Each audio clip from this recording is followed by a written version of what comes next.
ಪ್ರತಿಯೊಬ್ಬ ಮನುಷ್ಯನು ಸ್ವಾತಂತ್ರ್ಯವನ್ನು ಬಯಸುತ್ತಾನೆ. ಆದರೆ ಇಲ್ಲಿ ಜೀತದಾಳುಗಳ ಬದುಕು ಕಾಣುತ್ತಿದೆ. ನಾವು ಈಗಾಗಲೇ ಅನೇಕ ಜವಾಬ್ದಾರಿಗಳನ್ನು ಹೊಂದಿದ್ದೇವೆ. ಅವುಗಳನ್ನು ತಪ್ಪಿಸಿಕೊಳ್ಳುವುದು ನಿಜವಾದ ಸ್ವಾತಂತ್ರ್ಯವ ಪತ್ರಿಜಿ? ನೀನು ಎಕ್ಸಾಮಿನೇಷನ್ ಹಾಲಲ್ಲಿ ಇದೆಯಾ? ನಿನಗೆ ಸ್ವಾತಂತ್ರ್ಯ ಇದೆಯಾ? ಎಕ್ಸಾಮಿನರ್ ಹೊರಗೆ ಕಳಿಸುತ್ತಾನಾ? ಯಾಕೆ ಕಳಿಸೋದಿಲ್ಲ? ನೀನು ಅಲ್ಲಿ ಹೋಗಿ ಉತ್ತರ ನೋಡ್ಕೊಂಡು ಬರುತ್ತೀಯಾ ಅಂತ. ಹಾಗಾಗಿ ಅಲ್ಲಿ ನಿನಗೆ ಸ್ವೇಚ್ಛೆ ಅಥವಾ ಸ್ವಾತಂತ್ರ್ಯ ಕೊಡಬೇಕಾ ಇಲ್ಲವಾ? ಇಲ್ಲ, ಕೊಡಬಾರ್ದು. ಅಲ್ಲಿ ನಿನಗೆ ನೀಡಿದ ಸ್ವಾತಂತ್ರ್ಯವು ನಿನಗೆ ಅಡ್ಡಿಯಾಗುತ್ತೆ ಹೊರತು ವರವಲ್ಲ.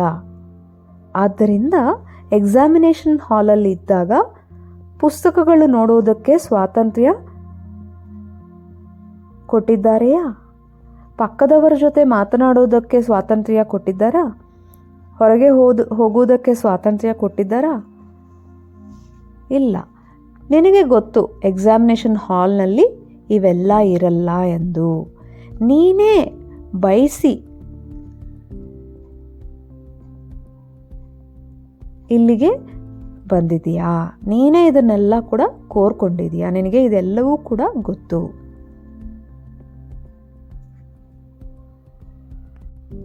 ಎಕ್ಸಾಮಿನೇಷನ್ ಹಾಲ್ಗೆ ಹೋದಾಗ ನಿನಗೆ ಎಷ್ಟು ಆ ಪ್ರಶ್ನೆಗಳಿಗೆ ನಿನಗೆ ಉತ್ತರ ಗೊತ್ತೋ ಅಷ್ಟು ಆ ಉತ್ತರಗಳನ್ನು ನೀಡಿ ನಿನಗೆ ಆಗಿರುವಷ್ಟು ಬರಬೇಕು ಅಷ್ಟೇ. ಅಲ್ಲಿಯವರೆಗೂ ಅಂದರೆ ಎಕ್ಸಾಮಿನೇಷನ್ ಹಾಲ್ಗೆ ಹೋಗೋವರೆಗೂ ಕೂಡ ನೀನು ಸ್ವಾತಂತ್ರ್ಯದಲ್ಲಿಯೇ ಇದೆಯಾ? ಲೈಬ್ರರಿಗೆ ಹೋಗಿದೆಯಾ? ಇವರನ್ನು ಉತ್ತರಗಳನ್ನು ಕೇಳಿದೆಯಾ? ಎಲ್ಲ ಸ್ವಾತಂತ್ರ್ಯ ಅಲ್ಲಿವರೆಗೂ ಇದೆ. ಹೊರಗಡೆ ಎಲ್ಲ ಸ್ವಾತಂತ್ರ್ಯವೇ. ಎಕ್ಸಾಮಿನೇಷನ್ ಹಾಲ್ನಲ್ಲಿ ಸ್ವಾತಂತ್ರ್ಯ ಇದೆಯಾ? ಇಲ್ಲ.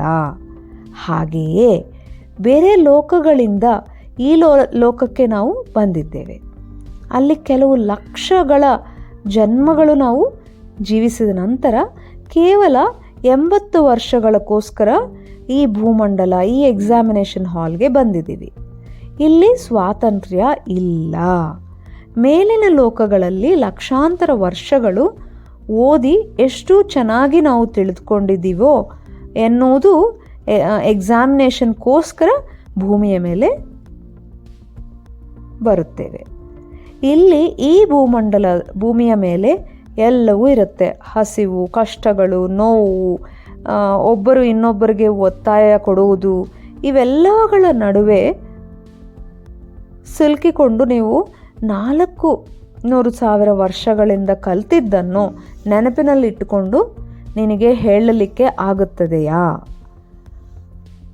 ಭೂಮಂಡಲವು ಎಕ್ಸಾಮಿನೇಷನ್ ಹಾಲ್. ಇಲ್ಲಿ ಪ್ರತಿಯೊಬ್ಬರಿಗೂ ಬೇರೆ ಬೇರೆ ಪ್ರಶ್ನೆ ಪತ್ರ ಇರುತ್ತದೆ. ಒಂದೇ ಪ್ರಶ್ನೆ ಪತ್ರ ಇರುವುದಿಲ್ಲ. ಯಾರ ಲೆವೆಲ್ಗೆ ತಕ್ಕಂತೆ ಅವರ ಪ್ರಶ್ನೆ ಪತ್ರ ಬೇರೆ ಇರುತ್ತದೆ. ನಿನಗೆ ಸ್ವಾತಂತ್ರ್ಯ ಇರುವುದಿಲ್ಲ. ಮೇಲೆ 4 ಲಕ್ಷ ವರ್ಷಗಳು ಏನು ಕಲ್ತಿದೆಯೋ ಅದೆಲ್ಲ ಬಿಟ್ಟಿದೆಯಾ? ಎಲ್ಲರ ಜೊತೆ ಸರಿ ಸಮಾನವಾಗಿ ಹುಟ್ಟಿ ಬೆಳೆದು ವಿಭಿನ್ನ ದೃಷ್ಟಿಕೋನಗಳ ನಡುವೆ ಹರಿದು ಸಿಲುಕಿಕೊಳ್ಳುತ್ತೀಯ. ಆದರೆ ನಿನ್ನ ಪ್ರಶ್ನೆ ಪತ್ರಕ್ಕೆ ನೀನು ಉತ್ತರ ಹೇಳಬೇಕು. ಯಾರ ಪ್ರಶ್ನೆ ಪತ್ರ? ಅವರದು. ನೀನು ಅದಕ್ಕೆ ಉತ್ತರ ಬರೆಯಬೇಕು. ನಾವೆಲ್ಲರೂ ಕೂಡ ಅಲ್ಲಿ ಏನು ಕಲ್ತಿದ್ದೀವಿಯೋ ಅದೆಲ್ಲ ಮರೆತು ಇಲ್ಲಿಗೆ ಬಂದಿದ್ದೇವೆ. ಇದು ಎಕ್ಸಾಮಿನೇಷನ್ ಟೈಮ್. ನಾನು ಎಲ್ಲರ ಜೊತೆ ಹುಟ್ಟಿದ್ದೀನಿ, ಬೆಳೆದಿದ್ದೀನಿ. ಬೆಳೀತಾ ಒಬ್ಬರೊಬ್ಬರು ಒಂದೊಂದು ಹೇಳಿದರು, ಇದನ್ನು ಮಾಡು, ಇದನ್ನು ಓದು ಅಂತ. ನನ್ನ ಅಣ್ಣಂದರೆಲ್ಲರೂ US ಹೋಗಿಬಿಟ್ಟಿದ್ದಾರೆ. ನನ್ನನ್ನು ಕೂಡ ಕರೀತಾ ಇದ್ರು. ಆದರೆ ನನಗೆ ಅಲ್ಲಿ ಹೋಗಲಿಕ್ಕೆ ಒಳಗಿಂದ ಬರ್ತಾ ಇರಲಿಲ್ಲ. ಹಾಗೆ ಸಂಗೀತ ಕಲ್ತಿದ್ದೀನಿ, ಸಂಗೀತ ಚೆನ್ನಾಗಿ ಬರ್ತಾಯಿತ್ತು. ಆದರೆ ಇನ್ನೇನೋ ಬೇಕು ಅಂತ ಒಳಗಿಂದ ಅನಿಸ್ತಾ ಇತ್ತು. ಯಾಕಂದರೆ ಅದು ನನ್ನ ಪ್ರಶ್ನೆ ಪತ್ರ ಅಲ್ಲ.